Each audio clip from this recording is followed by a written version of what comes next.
Kami berdua khusus datang ke Aceh untuk bersama-sama mengucapkan terima kasih atas kepercayaan yang diberikan kepada kami.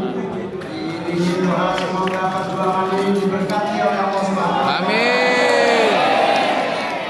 Masyarakat Aceh luar biasa, insya Allah amanah akan terus kita lanjutkan ila yaumil qiyamah.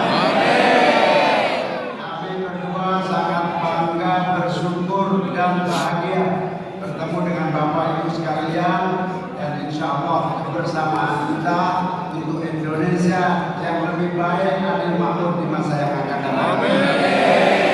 Sekali lagi terima kasih kepada seluruh masyarakat Aceh. Jazakumullah ahsanal jaza. Semoga seluruh perjuangan kita semua dijadikan amal ibadah oleh Allah Subhanahu wa Ta'ala. Semoga seluruh ikhtiar dan usaha kita tidak akan pernah sia-sia dan akan menjadi amal bagi kebaikan Indonesia di